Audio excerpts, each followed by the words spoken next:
touchdown. You know, even there's even a play where Brandon Miner came in for him, and Hart was sucking air bad, but he still put himself right back in the game. Like, no, it's just too big. I'm going back in, and that's what you need. He's a leader, man. You know, he's definitely one of those guys that Michigan's going to look to lead their team to victory every game, and he's done that so far. You know, he's got to be a Heisman candidate the way he's playing. Yeah, I would think so. Yeah, the way, you know, he's had, gosh, I think he's averaging, 30-some touches a game. I mean, that's insane. He's had definitely over 100 yards. You know, he broke A-Train's record this week, which is cool. In 23 games, over 100 yards. And I think he came close to breaking Chris Perry's carry record this 51 week. Perry had at Michigan State. Yep. So yeah, he's definitely doing his job now, and everybody stepped up pretty well. Yeah. Mallet played solid again. Yeah, I was impressed with Mallet. He really, he doesn't look like a freshman when he's in the pocket. He really doesn't. Yeah, he does stay. He doesn't get happy feet. No, not at all. Even I was amazed that touchdown that he ran in, the poise that he had to bring that ball back. I mean, he pump faked so hard, but it was like he didn't know if he was going to get rid of it until halfway through his motion. Right. And then he held on to the ball and just boom, like booted right towards the end zone, and it was beautiful. That was definitely a play that Chad Henne would never make. Can you name the last Michigan quarterback to get a rushing touchdown? Oh my gosh. Because I can't. I sure can. I mean, like a rushing touchdown, not like a. I actually can. Not a dive. I think Drysdale scored a touchdown back in like 90. I forget, man. It had to be like 94, 95. I think it was their first game, like the opening game of the season. He had like a 40-yard touchdown run or something like that. So, and that's the only time I was blown away when that happened. So.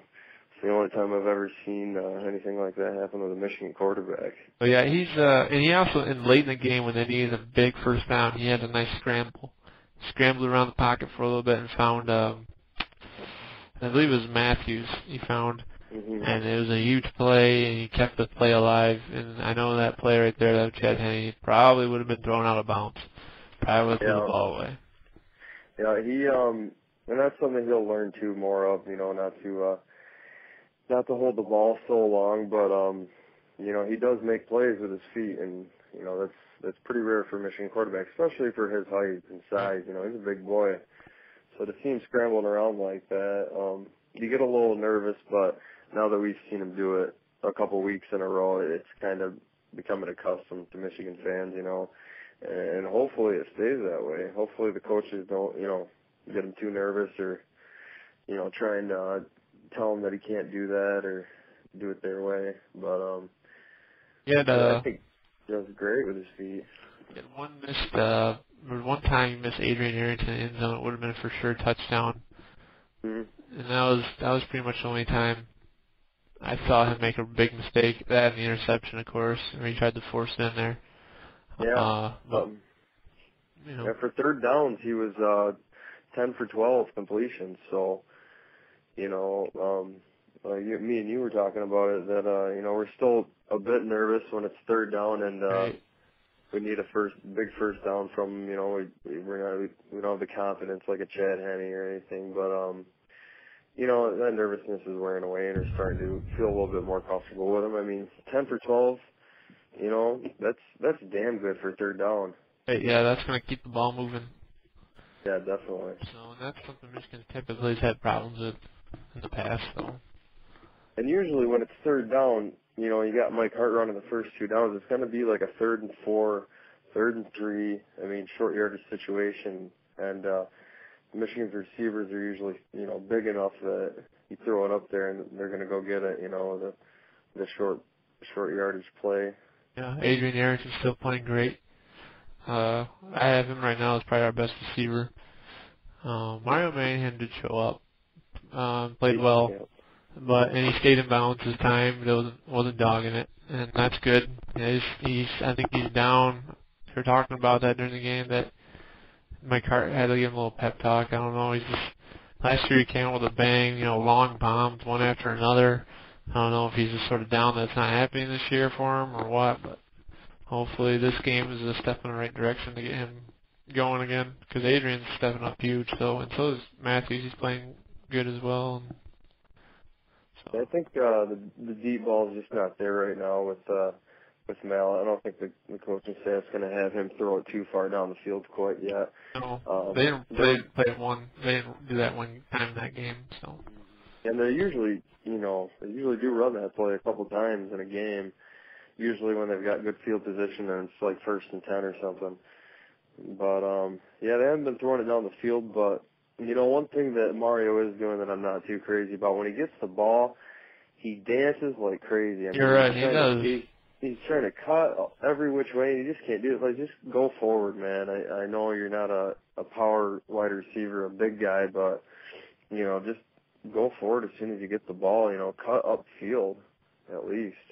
He did make a nice move on the reverse they ran for him, where it looked like it was going to be a loss, and he juked somebody real bad, and then made it into a gain, turned into a first down actually. So. Yep.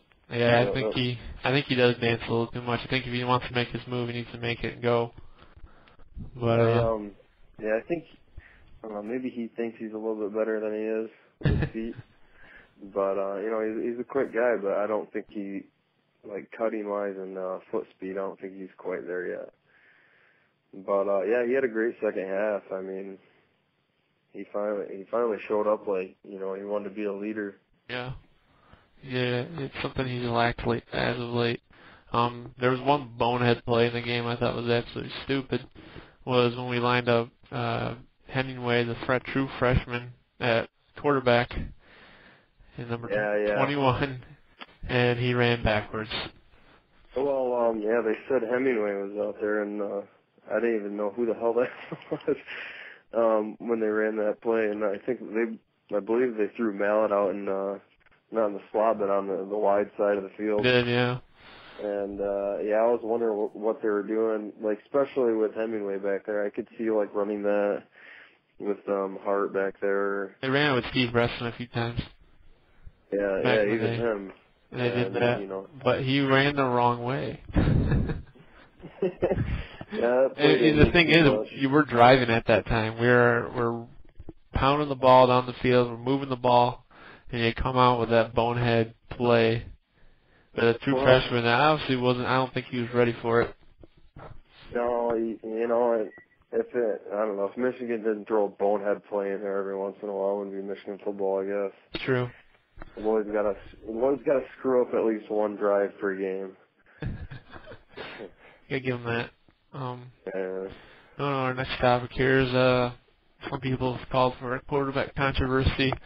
I don't think there's any. Like I said, we're nervous in those third downs. And Chad Henne, that's what he's good for. I'm not nervous with him in the game. He hasn't played the best his first few games. This is Chad's team. And Ryan's great, but it comes down to those third and 10s, third and 11s. Who do you want in there? You want Chad Henne in there because he will find the guy if you give him time. Just like against Penn State, in 2005 when he found Manningham in the back of the end zone. Right.